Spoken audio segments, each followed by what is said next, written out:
ओम श्री गणेशाय नमः। हमने पिछली वीडियो में आपको लंबोदर अवतार की कथा के बारे में बताया था। आज हम आपको विकट अवतार की कथा के बारे में बताएंगे कि कैसे भगवान गणेश जी ने अपना विकट अवतार कैसे लिया और किस राक्षस का उन्होंने सर्वनाश किया।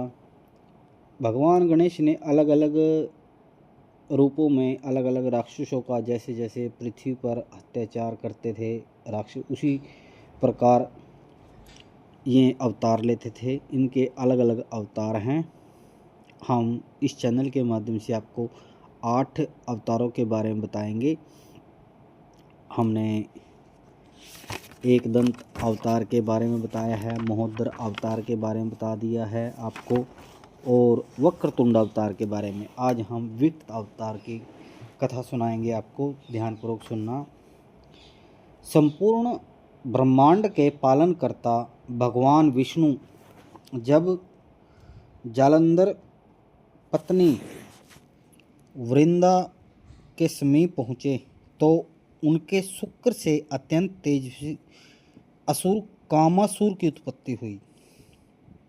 कामासुर ने एक दैत्य गुरु शुक्राचार्य की शरण में जाकर उन्हें दंडवत प्रणाम किया और विनयपूर्वक बोला, आचार्य, मुझे शिष्य का कर्तव्य का पालन करने की आज्ञा दे।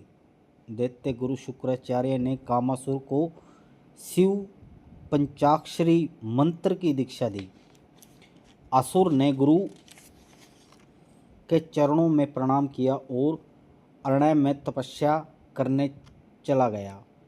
उनके निराहार रहकर शिव जी की घोर तपस्या की। शिव जी ने प्रकट होकर उन्हें दर्शन दिए। कामासुर ने वर मांगा, हे प्रभु, मुझे आने चरणों में भक्ति और ब्रह्मांड का राज्य प्रदान कीजिए। मैं बलवान और निर्भय और मृत्युजीव हूँ। स्वर्ग पर वर्गदाता प्लयंकर ने कहा, यद्यपि तुमने अत्यंत दुर्लभ और देव दुख वर्ग की याचना की है, तथापि मैं तुम्हें कठोर तप से अति प्रसन्न होकर तुम्हारा मनोरथ पूर्ण करता हूँ। वर पाकर कामासुर शुक्राचार्य के पास लौट गया। शुक्राचार्य ने प्रसन्न होकर कामासुर का विवाह महिषासुर की पुत्री तृष्णा से कर दिया और उसे दैत्यराज के पद पर भी आसीन कर दिया। कामासुर के दरबार में रावण, महिष, बलि, संबर तथा दुर्गम नामक 5 महान बलवान थे, जिनकी सहायता से कामासुर ने पृथ्वी पर आक्रमण कर दिया और उसे अपने अधिकार में ले लिया। तब कामासुर ने स्वर्ग पर आक्रमण कर दिया। स्वयं व्रजायुध इंद्र भी उसके सम्मुख टिक न सके।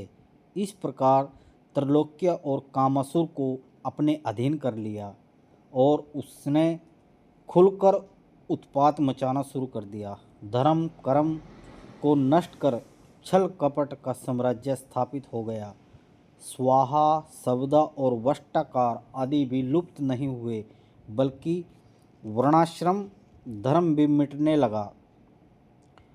उसके राज्य में देवता, ऋषि मुनि और धर्मपरायण जन कष्ट पाने लगे। इस विपदा से बचने के लिए देव समुदाय इकट्ठे हुए। तभी वहाँ योगीराज मुदगल भी वहाँ आ पहुँचे। शिव ने उनकी आदर पूर्वक पूजा की और कहा, योगीराज, हमें अत्याचारी कामासुर के विनाश का रास्ता सुझाइए। मुनि श्रेष्ठ मुदगल ने कहा, आप लोग सिद्ध क्षेत्र में मयूरेश में जाकर तप करें। वहाँ आपके तप से प्रसन्न होकर स्वयं गणेश भगवान प्रसन्न हो और आपके संकटों का निवारण करेंगे। देवताओं ने वहाँ जाकर गणेश की पूजा अर्चना की। गणेश जी ने प्रकट होकर कहा, मैं आप लोगों से प्रसन्न हूँ, आप निश्चित रहें, मैं कामासुर से युद्ध कर उन्हें भी नष्ट कर दूंगा। ये बातें सुनकर कामासुर को मालूम हुई तो उसने कुपित होकर देवताओं को अलग अलग आक्रमण कर दिया। देवतागण त्राही त्राही करते हुए मयूरेश को पुकारने लगे। तब वहाँ गणेश जी महिविक्ट गजानन के रूप में प्रकट हुए। उन्हें देखकर देवताओं में उत्साह जाग उठा। उन्होंने अब असुर पर आक्रमण करना शुरू कर दिया। दोनों ओर घमासान युद्ध होने लगा। देवताओं के प्रबल प्रहारों से दैत्यगण व्याकुल हो गए। असुरगण भयाकांत्र और यत्र तंत्र भागने लग रहे। उस भीषण युद्ध में कामासुर के दो प्रिय पुत्र शोषण और दुष्पुर मारे गए। पुत्रों के निधन के क्रोध में होकर कामासुमुख आकर प्रभु से बोला, मूर्ख, मैंने त्रिलोक्य को वश में कर रखा है। तेरे वीर देवगण मूर्छित पड़े हैं। तू प्राण रक्षा चाहता है तो यहाँ से भाग जा। तब महाविक्ट गजानन ने कहा, मैं सृष्टि स्थिति संहार और जन्म मृत्यु से रहित हूँ।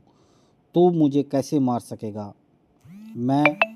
मेरे तत्व को तेरे गुरु शुक्राचार्य अच्छी तरह जानते हैं। मेरे स्वरूप को जाकर शुक्राचार्य से समझ। यदि तू जीवित रहना चाहता है तो मेरी शरण में आ जा, अन्यथा तेरा गर्व खर्व कर दूंगा और निश्चय ही मारा जाएगा। यह सुनते ही कामासुर क्रोध से लाल हो गया और उसने अपनी भयानक गदा से मयूर वाहन पर फेंकी, किंतु वह गदा प्रभु को स्पर्श न कर सकी और पृथ्वी पर जा गिरी।